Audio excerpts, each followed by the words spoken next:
ओम नमो प्रभु रामलाल जी परब्रह्मणे नमः।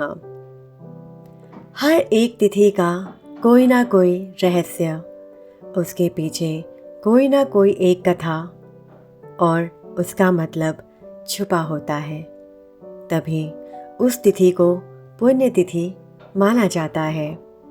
द्वादशी का क्या अर्थ है, क्यों मनाई जाती है और क्या हुआ था इस दिन, किस भगवान की पूजा की जाती है, वेद पुराणों में इस तिथि के बारे में क्या कहा गया है। आइए आज की वीडियो में यह सब जानने की कोशिश करेंगे। वीडियो के अंत तक बने रहिएगा, जिससे कि हम इस ज्ञान को अपने आने वाले लोगों को बता सकें। द पीस पाथ में मैं मिली शर्मा आपका बहुत बहुत स्वागत करती हूँ। कहते हैं, जब मन विष्णु के चरणों में समर्पित हो तब हर तिथि हर क्षण भक्ति का पर्व बन जाता है। आज हम बात कर रहे हैं ऐसी ही एक पवित्र और रहस्यमयी तिथि की, द्वादशी, जो भगवान विष्णु को सबसे अधिक प्रिय मानी गई है। क्यों कहलाती है द्वादशी? संस्कृत में द्वा का अर्थ है दो और दश का अर्थ है 10। जब चंद्रमा की 12वीं कला प्रकट होती है तब यह तिथि बनती है। इसीलिए इसका नाम पड़ा द्वादशी, अर्थात 12वीं तिथि।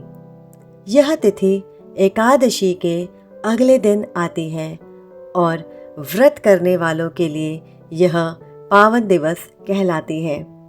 वेदों में कहा गया है, एकादशी भक्ति का मार्ग है और द्वादशी मुक्ति का द्वार। द्वादशी की क्या कथा है? एक बार देवता और असुरों के बीच भयंकर युद्ध छिड़ गया।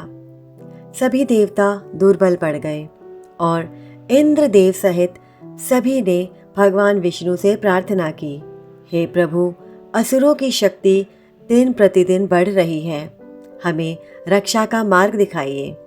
भगवान विष्णु ने मुस्कुरा कर कहा, समुद्र मंथन करो, उसमें से अमृत निकलेगा, वही तुम्हें अमरत्व देगा। देवता और असुरों ने मिलकर मंदराचल पर्वत को मथनी बनाया और वासुकी नाग को रस्सी। जब समुद्र मंथन शुरू हुआ तो एक एक करके 14 रत्न निकले, परंतु जब अंत में अमृत कलश प्रकट हुआ तो असुरों ने उसे छीन लिया। तभी भगवान विष्णु ने द्वादशी तिथि के दिन मोहिनी रूप धारण किया।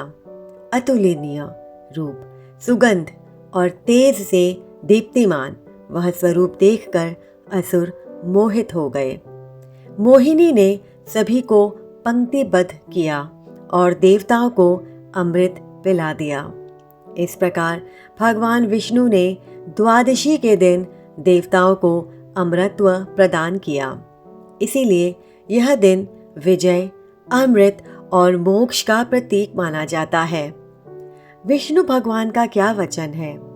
पद्म पुराण में भगवान विष्णु ने स्वयं कहा है, जो भक्त द्वादशी के दिन मेरा स्मरण, पूजन या व्रत करता है, वह जन्म मृत्यु के चक्र से मुक्त होकर मेरे धाम में स्थान पाता है। द्वादशी केवल तिथि नहीं, यह उस क्षण की याद दिलाती है जब भगवान ने माया रूप में धर्म की रक्षा की थी। द्वादशी का धार्मिक महत्व क्या है? पहला, मोक्ष का द्वार। इस दिन विष्णु पूजा और सत्संग से जन्म मृत्यु के बंधन ढीले पड़ते हैं। दूसरा, व्रत पारण का दिवस।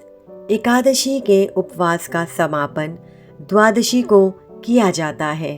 बिना पारण के एकादशी अधूरी मानी जाती है। तीसरा, पापों से मुक्ति। द्वादशी पर तुलसी, गंगाजल और विष्णु नाम का जाप पापों को नष्ट करता है।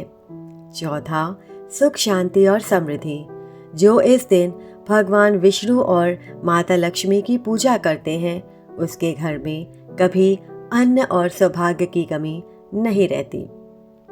क्या करें द्वादशी के दिन? प्रातः स्नान के बाद भगवान विष्णु की मूर्ति या चित्र के समक्ष दीप जलाएं। तुलसी पत्र, पीले पुष्प, चावल और पंचामृत से पूजा करें। मंत्र जपें, ओम नमो भगवते वासुदेवाय। गाय, ब्राह्मण या किसी ज़रूरतमंद को भोजन कराएं। यदि आपने एकादशी व्रत रखा था तो इस दिन सुबह पारण करें। द्वादशी हमें सिखाती है भक्ति केवल उपवास में नहीं बल्कि अपने कर्म, दया और सत्य में भी होती है।